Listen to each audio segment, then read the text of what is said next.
Good morning વિદ્યાર્થી મિત્રો, ધોરણ 11 કમ્પ્યુટર ચેપ્ટર નંબર 6 લિનક્સના કમાન્ડ વિશે આપણે જોઈ રહ્યા છીએ. એની અંદર આજનો આપણો ટોપિક છે ડિરેક્ટરી સાથે કાર્ય કરવું. કઈ રીતે આપણે ડિરેક્ટરી સાથે કામ કરીએ છીએ, બરાબર. જે રીતે આપણે ફાઇલ સાથે વર્ક કરીએ છીએ એ જ રીતે ડિરેક્ટરી સાથે પણ આપણે વર્ક કરીએ છીએ, બરાબર. તો આપણને આપ્યું છે કે ડિરેક્ટરી એક એવી વિશિષ્ટ ફાઇલ છે કે જે વિવિધ ફાઇલો અને અન્ય ડિરેક્ટરીઓનો સંગ્રહ કરવા માટે ઉપયોગમાં લેવાય છે, બરાબર. અલગ અલગ ફાઇલો અને બીજી ડિરેક્ટરીઓનો સંગ્રહ કરવા માટે આપણે શું કરીએ છીએ, લિનક્સમાં ડિરેક્ટરી છે એને યુઝ કરીએ છીએ. હેઝનું જે ચિહ્ન છે મૂળ, જેને રૂટ ડિરેક્ટરીનો નિર્દેશ કરે છે, બરાબર. આ જે છે ચિહ્ન શું કરે છે, રૂટ ડિરેક્ટરી એટલે કે એના પાથનો નિર્દેશ કરે છે. બાકીની બધી ડિરેક્ટરી મૂળ ડિરેક્ટરીમાં આવેલી હોય છે.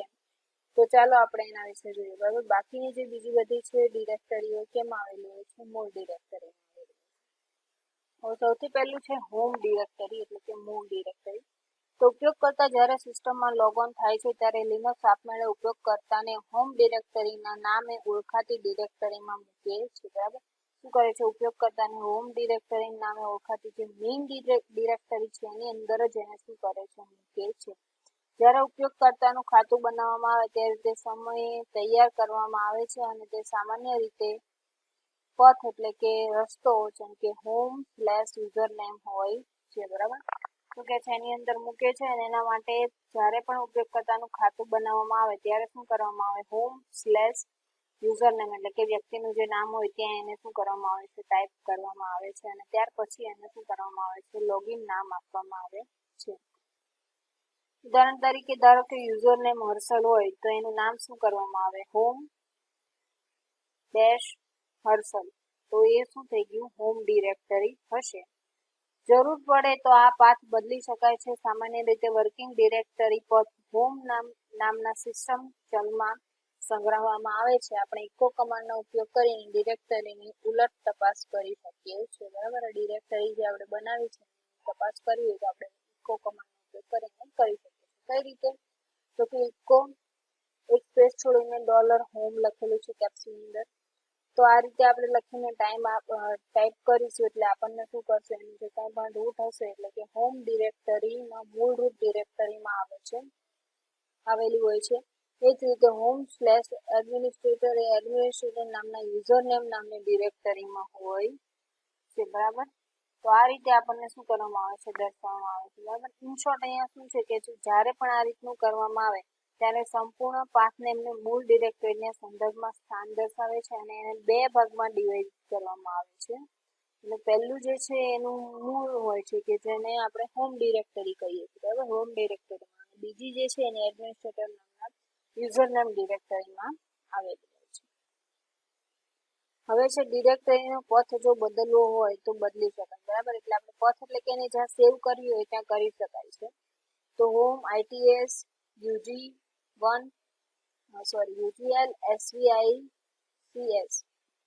તો આ પ્રકારનું જે છે એક ડિરેક્ટરી કે જે મૂળ પેટા જૂથ રજૂ કરે છે. આ શું દર્શાવે છે, આ એવું દર્શાવે છે કે એ શું કરે છે, મૂળ પેટા જૂથ દર્શાવે છે.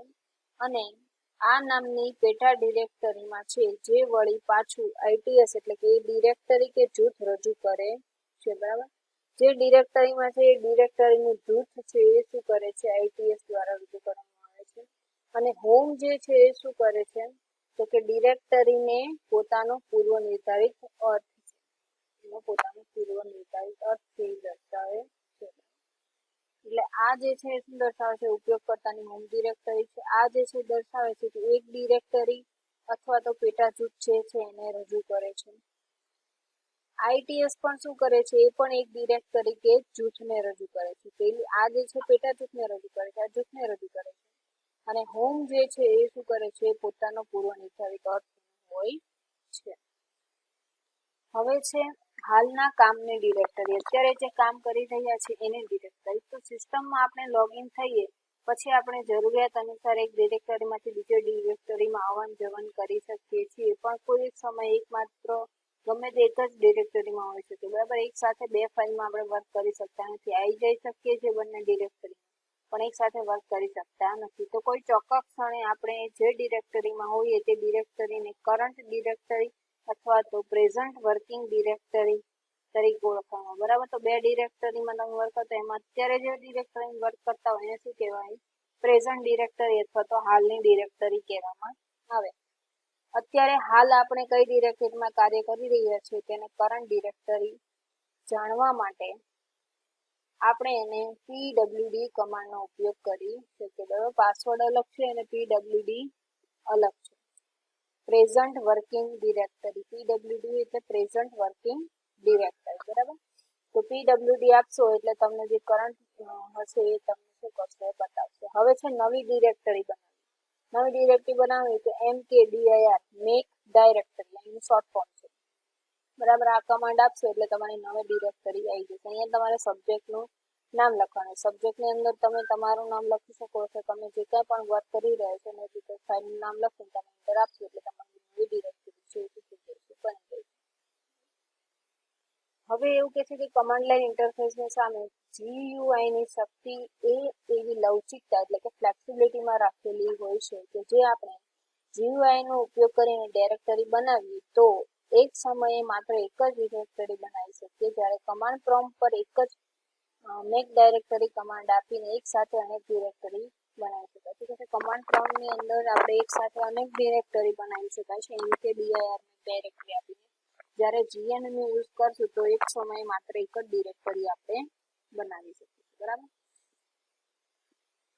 હવે અહીં આપણને વાક્ય રચના આપેલી છે. Make directory animals, birds, vehicles, plants કોઈ પણ વસ્તુ તમે લખી શકો છો. બરાબર, જ્યારે કમાન્ડનો અમલ કરવામાં આવશે ત્યારે કરંટ ડિરેક્ટરીમાં બધી જ વસ્તુ જે છે એ 4 ડિરેક્ટરી બનશે. બરાબર, અહીંયા તમે શું કર્યું? મેક ડાયરેક્ટરી લખ્યું અને પછી અહીંયા જેટલા અલગ અલગ વર્ડ્સ આપ્યા છે તમને એ બધા વર્ડ્સને એક એક ડિરેક્ટરી તમને બનેલી જોવા મળશે. ખાલી અહીંયા તમે એક આપશો તો એક બનશે, એક કરતાં વધારે આપશો તો એક કરતાં વધારે ડિરેક્ટરી બનશે.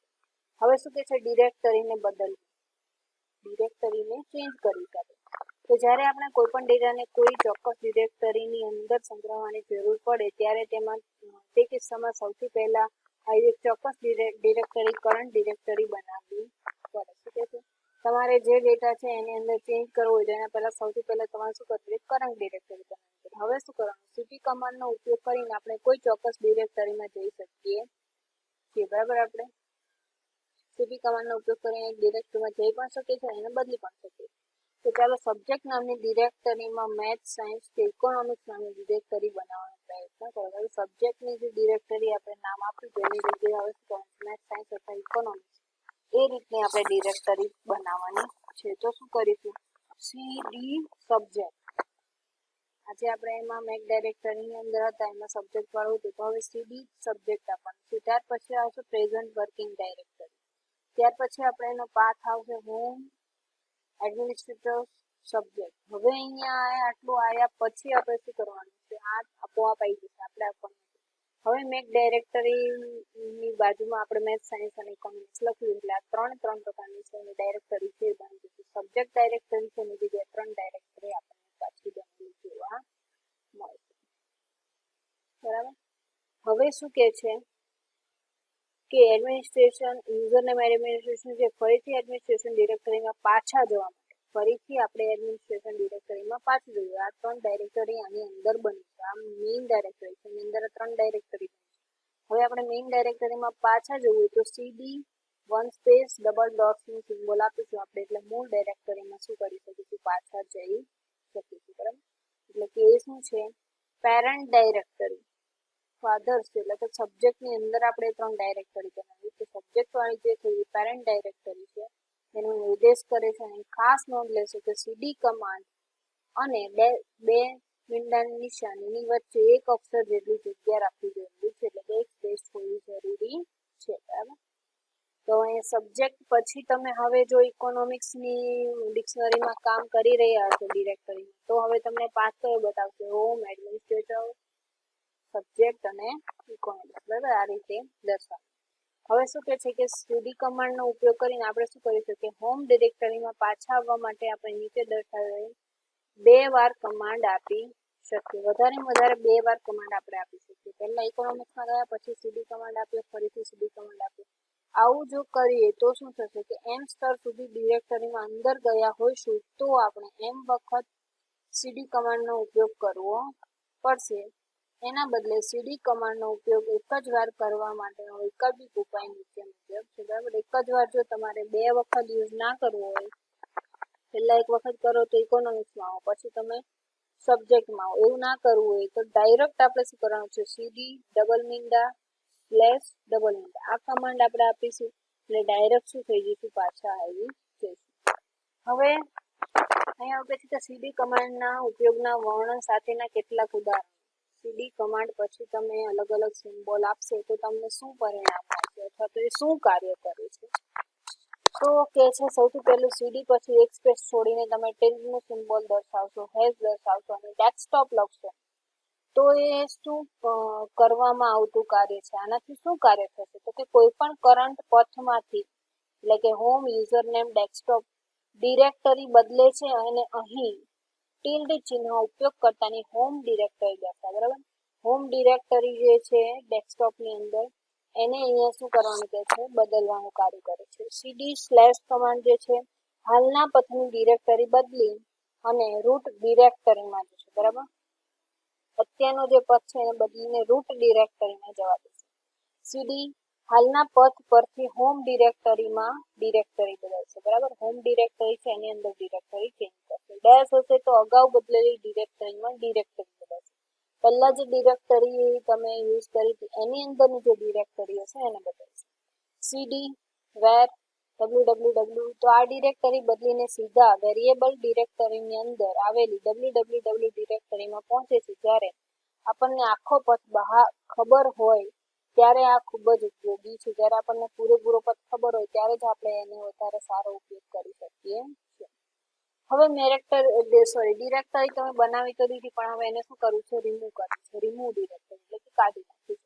તો ડિરેક્ટરી કાઢવા માટે રિમૂવ ડિરેક્ટરી RMDIR આ કમાન્ડ આપી એને કાઢી શકાય છે. જેમ કે ડોલર પછી RM ડાયરેક્ટરી લખી અને સાયન્સ લખ્યું એટલે ડાયરેક્ટરીને સાયન્સની જે ડિરેક્ટરી બનાવી છે અને ત્યાંથી આપણે શું કરી શકીએ છીએ, રિમૂવ કરી શકીએ છીએ. હવે કે છે RM-R સાયન્સ આ કમાન્ડ આપવાથી શું થાય છે તો એના માટે આપણે જોઈએ કે એક સાથે અનેક ખાલી ડિરેક્ટરી કાઢી નાખી શકાય છે. જ્યારે આપણે એક સાથે એક કરતા વધારે ખાલી ડિરેક્ટરી હોય એને કાઢી શકીએ છીએ અને ખાલી ન હોય તેવી ડિરેક્ટરી તેના સંપૂર્ણ સાહિત્ય સાથે કાઢી નાખવા માટે આપણે શું કરીશું, ડિરેક્ટરીમાં કંઈક અંદર છે છતાં આપણે ડિરેક્ટરીને શું કરવું છે, રિમૂવ કરી દેવી છે. ત્યારે આપણે RM-R સાયન્સ કમાન્ડનો યુઝ કરીશું. ત્યારે સાયન્સની ડિરેક્ટરી અંદર ડિટેલ હોવા છતાં પણ આપણે ડિરેક્ટરીને શું કરી શકીશું. હવે છે લિનક્સના નામ આપવાની પ્રણાલી. લિનક્સમાં તમે કઈ કઈ રીતે નામ આપી શકો છો એના વિશે આપણે અહીંયા જોવાનું છે. તો કે મેક ડાયરેક્ટરી કમાન્ડનો ઉપયોગ કરીને આપણે જુદા જુદા નામની ડાયરેક્ટરીઓ બનાવી છે. બરાબર, મેક ડાયરેક્ટરી પાછળ જે નામ લખતા એ નામની ડિરેક્ટરી બની જશે. હવે લિનક્સમાં કોઈ પણ ફાઇલ કે ડિરેક્ટરી બનાવતી વખતે આપણે કેટલાક ચોક્કસ નિયમો જે હોય છે એના આધારે શું કરવું પડે, વર્ક કરવું પડે, એટલે કે એના અનુસરવા પડે. તો આજના મોટા ભાગની લિનક્સ સિસ્ટમમાં ફાઇલ કે ડિરેક્ટરીનું નામ વધુમાં વધુ કેટલું હોવું જોઈએ, 255 અક્ષરનું હોઈ શકે. 255 અક્ષરથી વધારે મોટું હોઈ શકે. વિન્ડોઝ OS કરતા જુદું લિનક્સમાં નામ વ્યવહારુ રીતે માત્ર સ્લેશ અને ખાલી જગ્યા એટલે કે નલ કેરેક્ટરને બાદ કરતા બધા ASCII અક્ષરો હોઈ શકાય. બરાબર, શું કહે છે કે આ જે ચિહ્ન જે છે એની અંદર સ્લેશ અને ખાલી જગ્યા એટલે કે સ્પેસ જે આપણે છોડીએ છીએ એ 2 અક્ષરોને બાદ કરતા બાકીના બધા જ અક્ષરો છે કેવા હોવા જોઈએ, યુનિકોડ વાળા હોવા જોઈએ.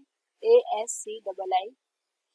અન્ય કોઈ પણ કંટ્રોલ કેરેક્ટર્સ અથવા તો છાપી ન શકાય તેવા અક્ષરો વાપરવાની પણ છૂટ છે. બરાબર, એના સિવાય બીજા છાપી ન શકાય એવા અને કંટ્રોલ કેરેક્ટરો જે છે એ પણ તમે અહીંયા શું કરી શકો છો, વાપરી શકો છો. બરાબર, નામ આપવા માટે જેમ કે કેપ નેમ સિમ્પલમાં લખ્યું છે, પછી છે કેપની અંદર માય નેમ લખેલું છે, પાછળ ડેશ આપેલું છે, પ્લસ છે, ડેશ છે, કર્લી બ્રેકેટ છે, રાઉન્ડ બ્રેકેટ છે, બરાબર. ટેસ્ટ ડોલર હેઝ ax.ab.ef આ રીતે તમે શું કરી શકો છો, ડિરેક્ટરીના અથવા તો ફાઇલના નામના ઉદાહરણો છે આ રીતે તમે નામ આપી શકો છો. હવે શું કહે છે કે ફાઇલ કે ડિરેક્ટરી નામ અર્થપૂર્ણ તેમજ તર્કસંગત હોય અને તેમાં બને ત્યાં સુધી અંગ્રેજી મૂળાક્ષર, અંકો, પૂર્ણાંક ચિહ્નો,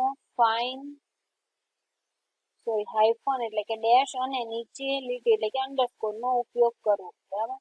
બને ત્યાં સુધી મૂળાક્ષરો અને આ 3 સિમ્બોલ જે છે એનો ઉપયોગ કરવો એવું કહે છે. લિનક્સ ચુસ્તપણે કેસ સેન્સિટિવિટીને અનુસરે છે. આથી આપણા માટે ભલે મેથ્સ બધું અલગ અલગ લખેલું હોય, એક જ સરખું હોય, આપણા માટે મીનિંગ તો એક જ સરખું છે, બટ લિનક્સ માટે આ ત્રણેય નામ કેવા છે, જુદા જુદા છે. તો એક જ સ્તર પર આવી રીતમાં નામ ધરાવતી ડિરેક્ટરી એક સાથે હયાત હોય તે શક્ય છે. બરાબર. એટલે મેથ્સ નામની તમે 3 ડિરેક્ટરી અથવા 3 ફાઇલ બનાવી શકો એવું પણ અહીંયા શક્ય છે. જો આ નામ ફાઇલમાં હોય તો વળી પાછા તે એ જ ડિરેક્ટરીમાં એક સાથે હયાત હોઈ શકે છે. જો આ નામ ફાઇલ હોય તો પણ પાછું એક જ ડિરેક્ટરીની અંદર એવી ફાઇલ હોઈ શકે એવું પણ બની શકે છે. હવે આપણે બધી ફાઇલો તો બનાવી દીધી. હવે ફાઇલો સાથે કામ કઈ રીતે કરવું? તો ડિરેક્ટરી સામાન્ય રીતે એક પાત્ર તરીકે કાર્ય કરે. બરાબર. એક વાસણ છે જેની અંદર બધું સંગ્રહવામાં આવે છે. તો આપણો ડેટા સામાન્ય રીતે ફાઇલમાં સંગ્રહવામાં આવે અને ઘણી બધી સંબંધિત ફાઇલો સરળતાથી શોધી શકાય તેમજ વ્યવસ્થાપન કરી શકાય તે માટે કોઈને કોઈ ચોક્કસ નામ ધરાવતી ડિરેક્ટરીમાં રાખી શકાય. બરાબર. એક ચોક્કસ ડિરેક્ટરી એટલે જે છે આપણે એક ફોલ્ડર બનાવીએ છીએ, તમે નોર્મલ કમ્પ્યુટરની અંદર ફોલ્ડર એવું કહી શકાય. ફોલ્ડરની અંદર તમે ઘણી બધી ફાઇલો રાખી શકો છો. તે જ રીતે અહીંયા ડિરેક્ટરને યુઝ થાય છે. ટેક્સ્ટ ફાઇલ તૈયાર કરવા માટે સામાન્ય રીતે નાનો, પીકો, વીઆઈ અથવા તો વિન અને ઈડી જેવા બીજા ટેક્સ્ટ એડિટર એકદમ યોગ્ય છે. બરાબર. આ બધા ટેક્સ્ટ એડિટરના ઉદાહરણો છે જેની મદદથી આપણે પણ શું કરી શકીએ છીએ, ફાઇલો બનાવી શકીએ છીએ. તેમ છતાં ઘણીવાર ઉપયોગકર્તાને કોઈ ફાઇલ વધુ ઝડપથી બનાવવી હોય, આવી પરિસ્થિતિમાં કેટ કમાન્ડ હાથવગું હથિયાર સાબિત થઈ શકે છે. બરાબર. એટલે કે કેટ કમાન્ડની મદદથી તમે વધારે ઝડપથી ડિરેક્ટરી બનાવી શકો છો. આમ તો મોટે ભાગે આ કમાન્ડનો ઉપયોગ નાની ફાઇલને ટર્મિનલ પર દર્શાવવા માટે કરવામાં આવે છે, પરંતુ નવી ફાઇલ તૈયાર કરવા માટે અને 2 ફાઇલો જોડવા તેમજ ફાઇલના છેડે માહિતી ઉમેરવા, બરાબર, 2 ફાઇલને મિક્સ કરવા, માહિતી ફાઇલના છેડે ઉમેરવા અને ઘણીવાર નવી ફાઇલ બનાવવા પણ આનો ઉપયોગ કરીએ છીએ. હવે કેટ કમાન્ડ જે છે એનો ઉપયોગ કરી અને કઈ રીતે ફાઇલ નવી બનાવી શકાય, કઈ ફાઇલ બનાવવી, બરાબર. તો ઉપયોગ કરીને આપણે કઈ રીતે ફાઇલ બનાવી શકાય, તો હવે જોઈએ આપણે. તો કે ચાલો ઇકોનોમિક્સ નામની ઇન્ટ્રોડક્શન્સ નામની ફાઇલ બનાવી. બરાબર. આની અંદર શું કર્યું, ડિરેક્ટરી ઇકોનોમિક્સની અંદર એક ઇન્ટ્રોડક્શન નામની ડિરેક્ટરી બનાવી. આ માટે સૌથી પહેલા આપણે શું કર્યું, ઇકોનોમિક નામની ડિરેક્ટરીમાં જવું પડશે, એટલે કે કરંટ ડિરેક્ટરી બનાવવી પડશે અને અહીં સીડી કમાન્ડનો ઉપયોગ કરી શકો. બરાબર. શું કરવાનું, સૌથી પહેલા ઇકોનોમિક નામની કરંટ ડિરેક્ટરી બનાવવાની, એની અંદર ઇન્ટ્રોડક્શન નામની ડિરેક્ટરી બનાવવાની. તો હવે નીચે દર્શાવ્યા મુજબ આપણે કેટ કમાન્ડ ટાઈપ કરી અને તેની પાછળ ગ્રેટર ધેન એટલે કે ના કરતા મોટી, બરાબર, માટેનું ચિહ્ન ટાઈપ કરી તેની પાછળ ફાઇલનું નામ ટાઈપ કરો. બરાબર. કેટ કરી અને એની પાછળ ટાઈપ કર્યું એટલે કેટ એટલે આપણે આવશે મેઇન ડિરેક્ટરી અને એના કરતા મોટી એટલે કે ઇન્ટ્રોડક્શન વાળી એક ડિરેક્ટરી જે છે આપણે અહીંયા બનાવીશું. બરાબર. તો જ્યારે આપણે કમાન્ડનો અમલ કરીશું ત્યારે સંગ્રહવામાં આવેલું લખાણ ટાઈપ કરવા આપણી રાહ જોતું કર્સર કમાન્ડ લાઇનની નીચેની લીટી પર આવી જશે. ત્યારે ફાઇલમાં જે લખાણ લખવું હોય તે ટાઈપ કરો. બરાબર. આ તમે લખીને જેવું એન્ટર આપશો એટલે કમાન્ડ લાઇનની નીચે કર્સર આવી જશે. કર્સરની અંદર તમારી ફાઇલમાં જે સંગ્રહ કરવો હોય તે તમે ત્યાં લખી શકો છો. તે ટાઈપ કરો અને પછી Ctrl+D કી દબાવો. આમ કરવાથી કર્સર પાછું શું થશે, કમાન્ડ પ્રોમ્પ્ટ પર આવી જશે અને લિનક્સમાં Ctrl+D નું સંયોજન ફાઇલના અંત એટલે કે ફાઇલના એન્ડિંગનો નિર્દેશ કરે છે. બરાબર. અને આવું કરશો એટલે ફાઇલના એન્ડિંગમાં તમે આવી જશો. અહીં ઉપરના કમાન્ડમાં ઉપયોગમાં લેવાયેલું ના કરતા વધુનું સિમ્બોલ દિશા ફેર ચિહ્ન તરીકે ઓળખાય છે. બરાબર. દિશા ફેર ચિહ્ન તરીકે એને રીડાયરેક્શન માટે એનો યુઝ કરવામાં આવેલો છે. સેલને એવી સૂચના આપવામાં આવે કે દિશા ફેર કરવાની જરૂર છે તે માટે ઉપયોગ કરવામાં આવે છે અને ઇનપુટ કોઈ ચોક્કસ ફાઇલમાં જવું જોઈએ અને કેટ કમાન્ડનો જ્યારે ના કરતાં વધુનો ઉપયોગ કરવામાં આવે ત્યારે આર્ગ્યુમેન્ટ તરીકે આવેલા ફાઇલના લખાણને દર્શાવે છે. શું કરે છે? અંદર ફાઇલનું જે લખાણ છે એને શું કરે છે? આર્ગ્યુમેન્ટ તરીકે દર્શાવે છે. જેમ કે અહીંયા જો આપણને દર્શાવેલું છે બરાબર ને, કેટ ગ્રેટર ધેન ઇન્ફોર્મેશન ઇન્ટ્રોડક્શન કરીને એન્ટર આપ્યું એટલે અહીંયા બધું લખાણ જે લખેલું એ આપણને શું કરે છે? દર્શાવે છે. હવે છે કેટ કમાન્ડ દ્વારા વિગતો ઉમેરવી. તો કેટ કમાન્ડ દ્વારા આપણે જે છે કોઈ માહિતી વધારે એડ કરવી હોય તો અહીંયા થોડોક ફેરફાર કરવામાં આવે છે. જેમ કે ડબલ ગ્રેટર ધેનનો સિમ્બોલ કરીને ઇન્ટ્રોડક્શન આપશો એટલે તમને ફરી લખવાની પરમિશન આપશે અને ત્યાં પછી તમે જે લખશો એ હયાત ફાઇલમાં તમારે શું થઈ જશે? એડ થઈ જશે. અહીં તમારે ડિરેક્ટરી જે છે એને આપણે કેટ ડેશ ફાઇલ નેમ કમાન્ડનો ઉપયોગ કરી અને ફાઇલમાં પડેલા અગાઉના લખાણની ઉપર નવું લખાણ લખી શકશો. બરાબર, તમે જે લખ્યું છે એની ઉપર તમે નવું લખાણ છે એડ કરી શકશો. અને કંઈક ડેટા પડ્યો હોય તે ફાઇલને પસંદ કરતા પહેલા કાળજી રાખવી. બરાબર, નવું તમે જ્યારે લખાણ લખો ત્યારે ફાઇલમાં જે ડેટા પડ્યો છે એની ખૂબ કાળજી રાખવી જોઈએ. હવે છે કેટ કમાન્ડના ઉપયોગથી ફાઇલને જોડવી. બે ફાઇલને કઈ રીતે જોડી શકાય? અહીંયા જો તમને આપેલું છે, તમારે શું કરવાનું છે? સૌથી પહેલું તો નવી ફાઇલમાં સંગ્રહ કરવા માટે એક કરતાં વધુ ફાઇલોના લખાણને જોડી એટલે કે એને ભેગી કરવી હોય ત્યારે શું કરવાનું? Cat file1 file2 greater than file3 આ રીતે લખવાનો છે કમાન્ડ. આવું કરવાથી શું થશે? file3 તરીકે દર્શાવેલ નામની નવી ફાઇલ બનશે. એટલે આ બે ફાઇલ જે છે ભેગી થઈ જશે અને file3 નામની એક નવી ફાઇલ બનશે જેની અંદર આ બંને ફાઇલની બધી જ માહિતી એડ થયેલી જોવા મળશે. હવે ફાઇલને કાઢી નાખવી હોય તો જે રીતે રિમૂવ ડાયરેક્ટરી હતી એ જ રીતે અહીંયા પણ શું કરવામાં આવે છે? rm કમાન્ડનો યુઝ કરવામાં આવે છે. રિમૂવ કરીને જે છે ડાયરેક્ટરીનો ડીઆર નથી લખવાનો, ખાલી rm લખી અને જે ફાઇલ છે એટલે કે ડાયરેક્ટરી છે ઇન્ટ્રોડક્શન જે ડાયરેક્ટરી જે લખ્યું છે એટલે ત્યાંથી એ શું થઈ જશે? રિમૂવ થઈ જશે. બરાબર, એ જ રીતે જે આપણે ફાઇલ 1, 2 અને 3 છે એને રિમૂવ કરવી હોય તો rm કરીને ફાઇલ 1, ફાઇલ 2, ફાઇલ 3 કરીશું તો ત્રણેય ફાઇલો શું થઈ જશે? દૂર થઈ જશે. એટલે ત્રણેય ફાઇલો ડિલીટ થઈ જશે. બરાબર, હવે અહીંયા આપણને આપ્યું છે કે આર્ગ્યુમેન્ટ ઓકે rm કમાન્ડની સાથે ઉપયોગમાં લઈ શકીએ. rm કમાન્ડની સાથે બીજું શું આપણે ઉપયોગમાં લઈ શકીએ? તો rm કમાન્ડ સાથે તમે i ફાઇલને યુઝ કરશો તો પરસ્પર સંવાદની સ્થિતિમાં ફાઇલોને શું કરશે? કાઢશે. એટલે એકબીજા સાથે જોડાયેલી જે ફાઇલો છે એને શું કરશે? ડિલીટ કરી નાખશે. r ડાયરેક્ટરી નેમ તમે લખશો તો શું કરશે? તો કે સમાવિષ્ટ તમામ વિગતો સાથે સંપૂર્ણ ડાયરેક્ટરીને કાઢી નાખશે. અંદર ડેટા જે પણ લખેલો છે ડેટાની સાથે બધી ફાઇલોને શું કરશે? દૂર કરશે. rm કરીને ઉપર ફૂદડીની નિશાની કરશો તો એ શું દર્શાવે છે? ડિરેક્ટરીમાં પડેલી તમામ વિગતોને દૂર કરે છે. અહીં આ ચિહ્ન વાઇલ્ડ કાર્ડ અક્ષર તરીકે ઓળખાય છે. બરાબર, આને શું કહેવાય છે? વાઇલ્ડ કાર્ડ કહેવામાં આવે છે. તો ફાઇલમાં પડેલી જે વિગતો છે એને શું કરે છે? દૂર કરે છે. ડિરેક્ટરીને દૂર કરતું નથી. ત્યાર પછી છે rf અને પછી છે વાઇલ્ડ કાર્ડનું સિમ્બોલ. તો ઉપરના rm-r જેવો જ છે પરંતુ ફરક માત્ર એટલો છે કે રાઇટ પ્રોટેક્ટ કરેલી ફાઇલો કાઢી નાખે છે. બરાબર, જે આપણે પ્રોટેક્ટ કરેલી ફાઇલો છે એને પણ આને શું કરી શકે છે? કાઢી શકે છે. ત્યાર પછી છે moving around the file system. બરાબર, તો અહીંયાથી આપણે મળીએ છીએ નેક્સ્ટ લેક્ચરની અંદર ડિસ્કસ કરીશું moving around the file system.